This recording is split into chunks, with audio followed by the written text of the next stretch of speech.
আসসালামু আলাইকুম ওয়া রাহমাতুল্লাহ।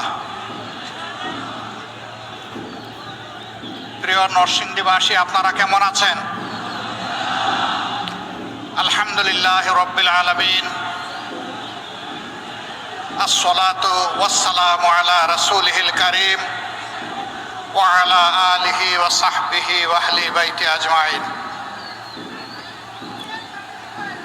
বাংলাদেশ জামাত ইসলামী ঐতিহ্যবাহী নরসিংদী জেলা শাখা কর্তৃক আয়োজিত আজকের এই বিশাল জনসভার সম্মানিত সভাপতি, সম্মানিত জেলা আমির জনাব মৌলানা মুসলিম উদ্দিন, বাংলাদেশ জামাত ইসলামীর কেন্দ্রীয় নেতৃবৃন্দ, অন্যতম বিশেষ অতিথি জনাব মৌলানা রফিকুল ইসলাম খান, জনাব সাইফুল আলম খান মিলন, অন্যান্য নেতৃবৃন্দ, বন্ধু সংগঠনের নেতা এবং কর্মীবৃন্দ, শহীদ পরিবারের গর্বিত সদস্যবৃন্দ,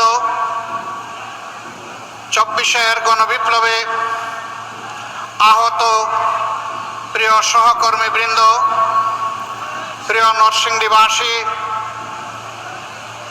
সাংবাদিক বন্ধুগণ, আল্লাহ তাবারক ওয়া তাআলার শুকরিয়া আদায় করছি যিনি আজ মুক্ত পরিবেশে আপনাদের সামনে দুটি কথা বলার জন্য দাঁড়াবার তৌফিক দান করেছেন। আলহামদুলিল্লাহ। এই পরিবেশ একান্ত আল্লাহ তাআলার দান। বাংলাদেশের মানুষ মঈন ফখরুদ্দিনের দুঃশাসনের 2 বছর, পরবর্তী শেখ হাসিনার ফ্যাসিজমের 15.5 বছর, এই 17.5 বছর ভীষণ কষ্ট এবং যাতনার মধ্যে ছিল। এই সময়ের ভিতরে অসংখ্য আল্লাহর বান্দাবান্দি খুন হয়েছেন, গুম হয়েছেন, আয়নাগরের বাসিন্দা হয়েছেন, পঙ্গু হয়েছেন, আহত হয়েছেন, মামলার আসামি হয়ে দফায় দফায় জেলে গিয়েছেন, চাকরি হারিয়েছেন, ব্যবসা হারিয়েছেন, বাড়িঘর তাদের ধ্বংস করে দেওয়া হয়েছে এবং বাংলাদেশ জামাতে ইসলামীর উপর আরো বাড়তি জুলুম করা হয়েছে। এক এক করে আমাদের 11 জন শীর্ষ নেতাকে জেলের ভিতরে হত্যা করা হয়েছে। বিচারের নামে তামসা করে কাউকে দেওয়া হয়েছে ফাঁসি, কাউকে ঠেলে দেওয়া হয়েছে মৃত্যুর দিকে। প্রিয় দেশবাসী, আপনারা লক্ষ্য করেছেন পুরাটা সময় জুড়ে বাংলাদেশ জামাতে ইসলামী একমাত্র দল যেই দলের কেন্দ্রীয় কার্যালয় থেকে শুরু করে দেশের সব কয়টি কার্যালয় কার্যত সিলগালা করে রাখা হয়েছিল। একমাত্র দল যেই দলটির নিবন্ধন কেড়ে নেওয়া হয়েছে। দুঃখের বিষয়, ফ্যাসিবাদ আপাতত বিদায় নিয়েছে, নিবন্ধনটা আমরা এখনো ফিরে পাইনি। এখনো সেই নিবন্ধন ফিরে পাওয়ার জন্য আমাদেরকে আদালতে লড়াই করতে হচ্ছে। এটি বাংলাদেশের জন্য লজ্জার বিষয়। যাদেরকে দেশপ্রেমের কারণে, যাদেরকে অন্যায়ের কাছে, ফ্যাসিবাদের কাছে মাথা নত না করার কারণে যাদের নিবন্ধন কেড়ে নেওয়া হলো, তাদের নিবন্ধনটা পরিবর্তনের সাথে সাথেই তাদের হাতে ফেরত দেওয়া উচিত ছিল। আমরা সরকারের কাছে দাবি জানাচ্ছি, অবিলম্বে আমাদের পাওনা আমাদের কাছে ফেরত দিন, আমাদের প্রতীক সহ ফেরত দিন। আমাদের উপর জুলুম করা হয়েছে, এই জুলুমের অবসান হোক। সম্মানিত ভাইয়েরা, মিথ্যা মামলায় যত নেতৃবৃন্দকে আটক করা হয়েছিল একে একে সকলেই মুক্তি পেয়েছেন, কিন্তু আমাদের কলিজার টুকরা বাংলাদেশ জামাতে ইসলামের তৎকালীন ভারপ্রাপ্ত সেক্রেটারি জেনারেল জনাব এটিএম আজহারুল ইসলাম এখনো মুক্তি পাননি। কেন তিনি মুক্তি পাননি? জনতার দাবি তাকে এখনই মুক্তি দিতে হবে। তিনি মজলুমদের প্রতীক। এক এক করে আমাদের সমস্ত শ্রেষ্ঠ নেতৃবৃন্দকে তারা খুন করেছে। আল্লাহ তাআলা তার একজন বান্দাকে জীবিত রেখেছেন, সম্মানের সাথে অবিলম্বে আমাদের বুকে তাকে ফিরিয়ে দিন। যদি গড়িমসি করা হয়, বাংলাদেশ জামাতে ইসলামী জনসম্পৃক্ত ন্যায্য দাবি সহ জনাব আজহারুল ইসলামের মুক্তির দাবিতে মাঠে নামতে বাধ্য হবে।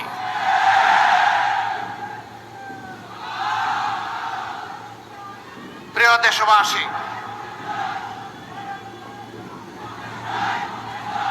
এ মাসটি হচ্ছে ভাষা আন্দোলনের মাস। 52 সালের ভাষা আন্দোলনে তরতাজা যে জীবনগুলা ঝরে গিয়েছিল, আজ আমি তাদেরকে গভীর শ্রদ্ধার সাথে স্মরণ করছি। আল্লাহ তাআলা তাদেরকে শহীদ হিসাবে কবুল করুন। কিন্তু আমরা কি দেখলাম? 52 গেল, 71 গেল, দেশ স্বাধীন হলো, কিন্তু আমরা দেখতে পাই বরকতের জীবিত মা খুপড়ি ঘরে বসবাস করেন। বর্ষার সময় উপর থেকে পানি পড়ে আর গ্রীষ্মকালে রোদ ঢুকে। এটি জাতির জন্য লজ্জা। যারা 52কে পুঁজি করে রাজনীতি করেন, তারাই তো দেশ চালিয়েছেন। তাহলে বরকতের মাকে এমন করুণ ভাবে ফেলে রাখা হলো কেন? এরকম এক বরকত নয়, ঘাটে ঘাটে যাদের জন্য জীবন দেওয়া বরকতেরা, বরকতের মায়েরা, সন্তানেরা, স্ত্রীরা সত্যিকার অর্থেই আজকে সমাজে উপেক্ষিত। আর যারা তাদের নামে রাজনীতি করেছে, এরা জনগণের সম্পদ লুটে শুধু গত 15.5 বছরে বাংলাদেশ থেকে 26 লক্ষ কোটি টাকা বিদেশে পাচার করেছে। এদেশকে তারা তাদের দেশ মনে করে না। সবগুলার খবর নিয়ে দেখেন, রাজনীতি করে বাংলাদেশে বউ বাচ্চা পাঠিয়ে দিছে বিদেশের মাটিতে। কানাডায় তারা বেগমপাড়া গড়ে তুলেছে। আমেরিকার বিশাল বিশাল এলাকায় তারা আশ্রয় নিয়েছে। এক একজন চুরের লন্ডনের মতো সিটিতে 342টা বাড়ি থাকে এক চুরার। এইরকম চুরের খনিগুলা তৈরি হয়ে গিয়েছিল, আর বাংলাদেশের মানুষের সম্পদের খনি তারা লুট করে নিয়ে গেছে। এরাই আবার অন্যদেরকে চুর বলতো। এটা হলো চুরের মার বড় গলা। এখন মাও পালিয়েছে, চুরও পালিয়েছে। খালে বিলে, নদী নালায়, বনে জঙ্গলে। তার সাথে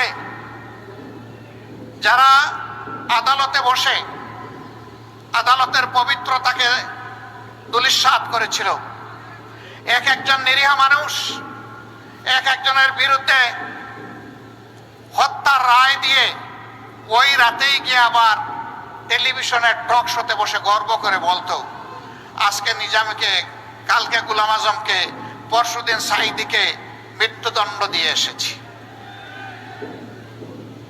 এদের মধ্যে কেউ কেউ বলতো, আমরা শপথবদ্ধ রাজনীতিবিদ।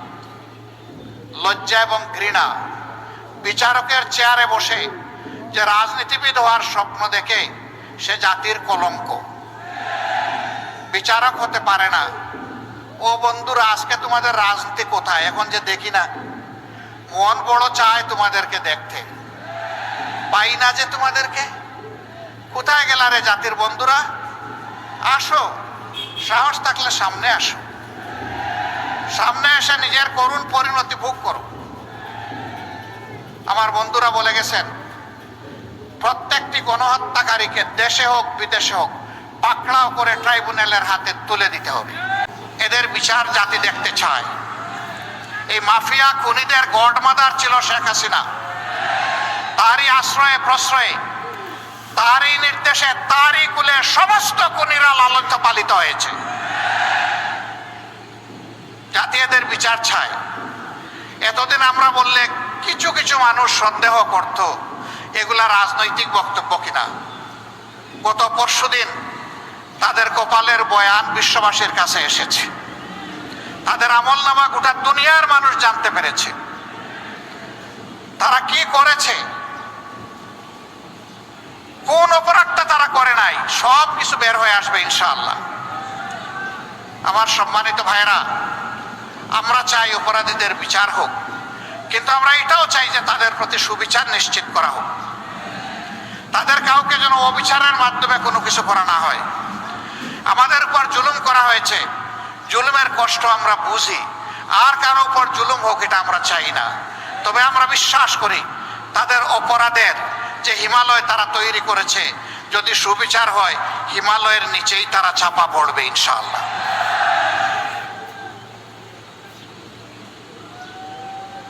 দেশের সম্পদ দেশের ভিতরে থাকুক বিদেশে থাকুক, জাল ফেলে এগুলা দেশে ফিরাই আনতে হবে, সরকারের কোষাগারে জমা দিতে হবে। বৈষম্যহীনভাবে বাংলাদেশের উন্নয়নে এগুলাকে কাজে লাগাতে হবে। কেন বৈষম্যহীন বললাম? এর আগে যার বাড়ি যেখানে হোক না রোডের বদলে বাস, কিন্তু উন্নয়ন সব সেখানে। এই নরসিংদী জেলা 25 লক্ষ মানুষের জেলা, কার্যত এটি একটা ইন্ডাস্ট্রিয়াল টাউন, সারা জেলাটাই একটা ইন্ডাস্ট্রিয়াল পার্ক। এখানে লক্ষ লক্ষ মানুষ শ্রম বিনিয়োগ করে উপার্জন করেন, তারা চুরি ডাকাতি করেন না। এই মানুষগুলো অসুস্থ হলে, আহত হলে তাদের চিকিৎসার জন্য উপযুক্ত কোনো ব্যবস্থা নরসিংদীতে নেই। ঢাকা মহানগরীতে 4-5টা মেডিকেল কলেজ গড়া যায়, নরসিংদীতে একটা মেডিকেল কলেজ হতে পারে না। তাহলে এই মানুষগুলোকে হাঁসফাঁস করে ঢাকার দিকে দৌড়াতে হতো না। অনেক সময় ক্রিটিক্যালি ইনজিওর্ড অনেক মানুষ ঢাকায় যাওয়ার পথেই মৃত্যুবরণ করে, চিকিৎসাটাও তার কপালে জুটে না। আপনারা কি নরসিংদীবাসী একটা মেডিকেল কলেজ এবং হাসপাতাল আপনারা চান? আপনাদের সাথে আমিও চাই। বর্তমান সরকারকে আমি অনুরোধ করব, মেহেরবানি করে গণবসতির এই বাংলাদেশে আগামী 1 থেকে উন্নয়ন বাজেটে যদি আর একটা মেডিকেল কলেজ বাংলাদেশে করার আপনারা সিদ্ধান্ত গ্রহণ করেন, এটা যেন নরসিংদীতে হয়। যদি আপনারা না করার চিন্তা করেন, আমি বলবো আপনাদের চিন্তা করা উচিত, এবং পর্যায়ক্রমে এই ধরনের জেলা যেগুলো আছে যেখানে কোনো মেডিকেল কলেজ নেই, সেখানে একটা করে মেডিকেল কলেজ গড়ে তুলুন। আমি এটা বলতে পারবো না 3 উপজেলার যে জেলা সেখান থেকে ইউনিভার্সিটি নিয়ে অমুক জায়গায় দিয়ে দেন। আমি এটা বলতে পারবো না মেডিকেল কলেজ ওখান থেকে সরাই নিয়ে আসেন। আমি বিশ্বাস করি ওইটাও বাংলাদেশের অংশ, ওখানে থাক। না হয় কিছু ডিসপ্যারিটি হয়েছে, বৈষম্য হয়ে জনগণের টাকা ওখানে সব নিয়ে ডাম্পিং করা হয়েছে। তারপরে আমি ওই এলাকার মানুষকেও সম্মান করে থাক, ওখানে থাক। কিন্তু যারা বঞ্চিত, বঞ্চিতের দিকে যেন এই সরকার প্রথমে নজরটা দেয়। আমরা জানি তাদের মেয়াদ দীর্ঘ নয়, অতি অল্প সময়ে তাদেরকে সব কাজ গুছাতে হবে, খুনিদের বিচার করতে হবে, প্রয়োজনীয় সংস্কার সাধন করতে হবে, তারপরে একটা সুষ্ঠু নির্বাচনও দিতে হবে। এই 3টা দাবি আমার দাবি নয়, এটা জনগণের দাবি। সম্মানিত ভাইয়েরা, কিন্তু যতটুকুই সময় পান কিছু কাজ তো আপনাদেরকে করতেই হচ্ছে। দৈনন্দিন কিছু কাজ আর উন্নয়নের কিছু কাজ, সেই কাজগুলা আপনারা যেন সময় পান, কিছু কাজ তো আপনাদেরকে করতেই হচ্ছে। দৈনন্দিন কিছু কাজ আর উন্নয়নের কিছু কাজ, সেই কাজগুলা আপনারা যেন আবার নতুন করে কোনো বেইনসাফি না করেন, ইনসাফের ভিত্তিতে করবেন। আমাদের সন্তানেরা জীবন দিল, 24-এর গণহত্যায় তাদেরকে দুনিয়া থেকে বিদায় করা হলো, অনেকগুলা লাশের আজ পর্যন্ত কোনো খবর পাওয়া গেল না। আমরা কিভাবে পাবো? এই লাশগুলার খবর নিতে গিয়ে এখন দেখতে পাচ্ছি বাংলাদেশের বিভিন্ন জায়গায়, বিশেষ করে ঢাকার আশুলিয়ায় ট্রাক সারিবদ্ধ, লাশ ছুঁড়ে মারা হয়েছে ট্রাকের উপর, ছিটিয়ে দেওয়া হয়েছে এই লাশগুলার উপর পেট্রোল, ধরিয়ে দেওয়া হয়েছে আগুন, বানিয়ে ফেলা হয়েছে ছাই। এদের পরিচয় কোথায় পাবো বলেন? 3 এবং 4 তারিখ আগস্ট মাসের এই 2 দিন ইন্টারনেট বন্ধ করে ঢাকা এবং বাংলাদেশের বিভিন্ন জায়গায় যাদেরকে খুন করা হয়েছে সেই লাশগুলা তুলে নিয়ে গুম করে ফেলা হয়েছে। এদের হদিস কে পাবে? আজকে তাই যেখানেই যাই কিছু সন্তান হারানো মা বাপের কান্না শুনতে পাই, স্বামী হারা আমার বোনটির কান্না শুনতে পাই, বাপ হারা সন্তানের কান্না শুনতে পাই। তাদের একই কথা, আমাদের আপনজনটা কি বেঁচে আছে? যদি বেঁচে থাকে সে কোথায়? আর যদি বেঁচে নাই থাকে তার কবরটা কোথায়? অন্তত কবরটা আমাদেরকে দেখায় দেন। আমরা তাদের কবরটা দেখে কিছু প্রশান্তি নেই। এই জাতি তো কবরের সন্ধান দিতে পারছে না, যেহেতু ছাই বানিয়ে ফেলা হয়েছে, যেহেতু গুম করে ফেলা হয়েছে অসংখ্য লাশ। এই বেদনা অন্তরে নিয়ে দেশবাসী আগামীর দিকে তাকিয়ে আছে।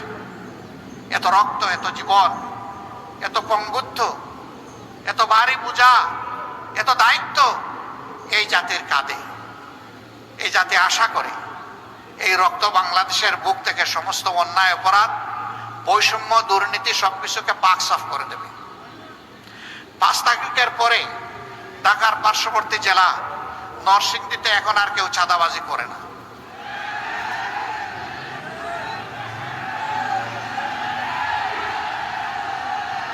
মিল, ফ্যাক্টরি, ইন্ডাস্ট্রির মালিক যারা, তাদের কাছে গিয়ে বলে না, শান্তিতে যদি ব্যবসা করতে চান মাসে মাসে এত টাকা দিয়ে তারপরে ব্যবসা করবেন। ছোট একজন পানের দোকানদার, হকার, এই বেটা এখানে যদি বসতে চাও, পান বিক্রি করতে চাও, সকালবেলার খাজনা দিয়ে তারপরে বসো।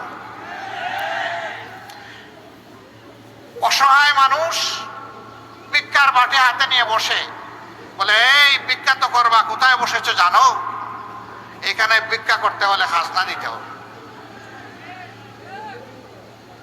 এই বাজে ঘাটে ঘাটে চাঁদা, জনে জনে চাঁদা অতিষ্ঠ। আপনি একটা বাড়ি বানাবেন, দেখবেন যে মানবরূপী দানবরা এসে হাজির হয়ে বলবে, চাচা, বড় ভাই বাড়ি বানান, অসুবিধা নাই, আমাদের দিকে তাকাতে হবে। তো উনি বুঝতে পারছে না যে কোথায় তো বলছে, তো আবার তাকাবো কি? বলে যে হ্যাঁ আপনাদেরকে ধরতে পারছে। এই ধরনের দেখা না। তাইলে কি ধরনের দেখা? জানেন তো এখানে আমাদের বড় ভাইরা আছে, আমরা তাদের সাথে চলি, আমাদেরও কিছু বিষয় আসা আছে, খরচপাতি আছে, এটা একটু দেখতে হবে। তিনি বলেন, বাবা আমি তো আমার বৈধ জমিতে বৈধ আয়ের সঞ্চয় থেকে আমি বাড়ি তৈরি করছি, অথবা ব্যাংক লোন দিয়ে বাড়ি তৈরি করছি, আপনাকে আমি চাঁদা দেবো কেন? ঠিক আছে, আগামীকাল থেকে টের পাবেন কিভাবে বাড়ি বানান। আপনাদের এলাকায় তো সমস্যা নাই। ও বাবা, এগুলো এখানে আসে, সবই আছে। তাহলে আমাদের সন্তানেরা কি এই জন্য জীবন দিয়েছে? দেয় নাই। আমরা আল্লাহর নামে শপথ করে বলছি, হে সন্তানেরা, তোমরা যারা জীবন দিয়ে দুনিয়া থেকে বিদায় নিয়েছো, জাতিকে ঋণী করে মুক্তি দিয়েছো, শ্বাস রুদ্ধ করে এই জাতিকে আমরা কথা দিচ্ছি, তোমাদের স্বপ্নের বাংলাদেশ গড়ার পথে আমাদের আপোষহীন লড়াই চলবে ইনশাআল্লাহ। এই সমাজ থেকে চাঁদা, দুর্নীতি, দুঃশাসন যতক্ষণ পর্যন্ত বিদায় না নিবে, ততক্ষণ পর্যন্ত তোমরা যে স্লোগান দিয়েছো সেই স্লোগান আমাদেরও স্লোগান।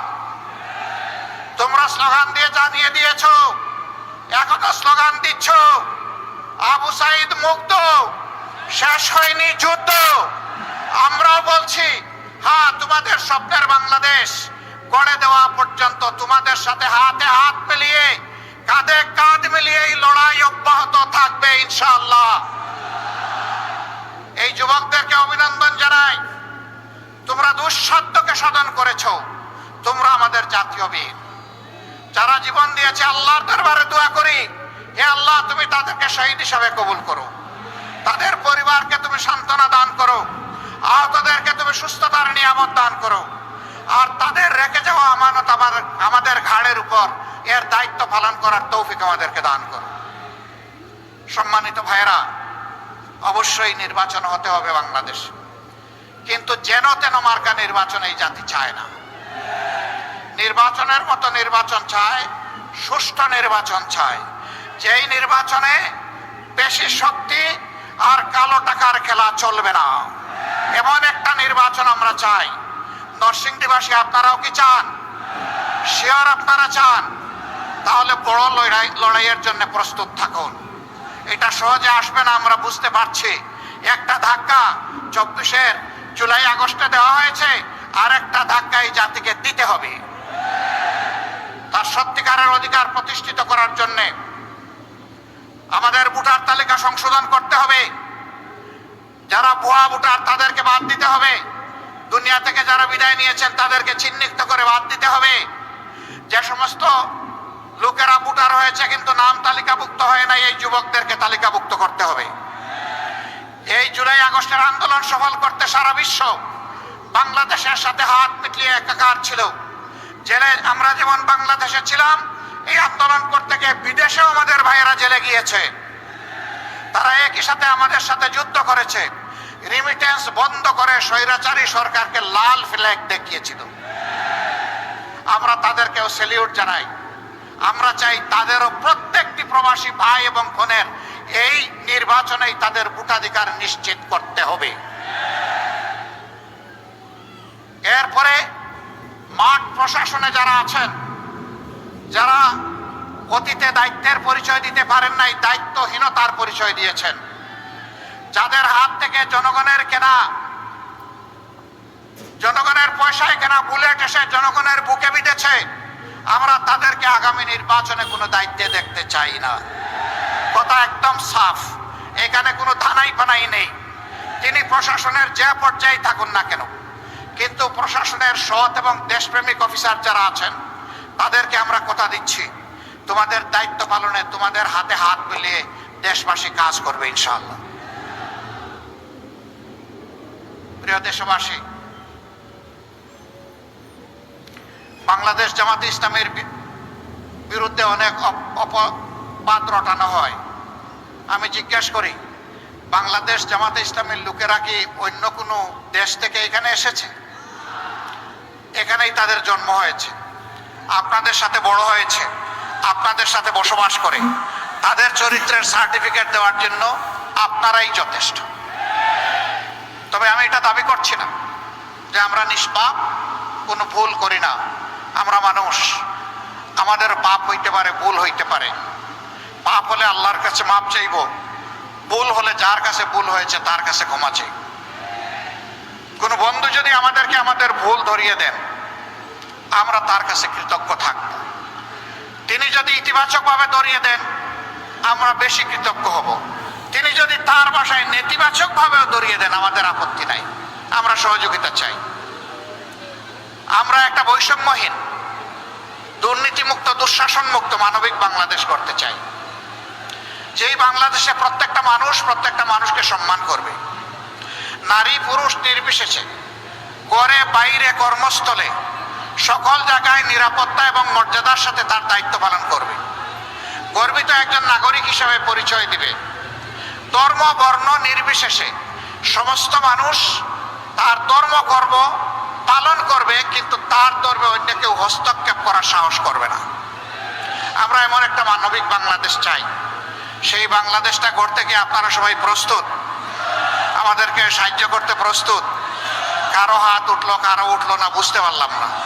মাশাআল্লাহ, এখন দুই হাত একসাথে। আপনাদেরকে আন্তরিক অভিনন্দন, মোবারকবাদ। আমরা সেই বাংলাদেশ গড়তে চাই। যতক্ষণ পর্যন্ত আপনারা বাংলাদেশ জামাতে ইসলামীকে ন্যায়ের উপর, দেশপ্রেমের উপর আপোষহীন পাবেন, কল্যাণকর কাজে দেখবেন, জনকল্যাণকর কাজে তাদেরকে আপনাদের পাশে পাবেন এবং আগামীর বাংলাদেশ গঠনে তাদের উপর আস্থা রাখার মতো আপনারা সামনে পাবেন, ততক্ষণ পর্যন্ত আপনাদের ভালোবাসা আমরা চাই, আপনাদের দোয়া চাই, সমর্থন চাই, আপনাদেরকে পাশে চাই, আপনাদের বুকে আমাদের জন্য একটু জায়গা চাই। আপনারা বুকে এই জায়গাটা করে দিতে পারবেন? যদি সেই জায়গাটা করে দিতে পারেন, আমরা আপনাদেরকে ওয়াদা দিচ্ছি, আমাদের সকল আল্লাহর দেওয়া সকল শক্তির বিনিময়ে আমরা আপনাদের কল্পের স্বপ্নের সেই মানবিক বাংলাদেশ আপনাদেরকে উপহার দেব ইনশাআল্লাহ। আল্লাহ তাআলা নরসিংদীবাসীর উপর রহম করুন, বাংলাদেশের উপর রহম করুন, শান্তির ফয়সালা নাজিল করুন। দেশকে আগামী একটা ন্যায় এবং সত্যের ভিত্তির উপর, ইনসাফের উপর, সুশাসনের উপর, ন্যায় বিচারের উপর একটা মানবিক দেশ হিসাবে গড়ে তোলার তৌফিক আল্লাহ তাআলা আমাদের সকলকে দান করুন। সাংবাদিক বন্ধু সহ সবাইকে আমাদের ধন্যবাদ। আপনারা যারা কষ্ট করে এসেছেন তাদের প্রতি আমরা কৃতজ্ঞতা জ্ঞাপন করছি। আমরা আবারও বলছি, যুদ্ধ আমাদের শেষ হয়নি, যুদ্ধ আমাদের চলবে। মুক্তির পথে লড়াইয়ের ময়দানে আবারও দেখা হবে। আল্লাহ হাফিজ। বাংলাদেশ জিন্দাবাদ, বাংলাদেশ জামাতে ইসলামী জিন্দাবাদ। আসসালামু আলাইকুম ওয়া রাহমাতুল্লাহি ওয়া বারাকাতুহু।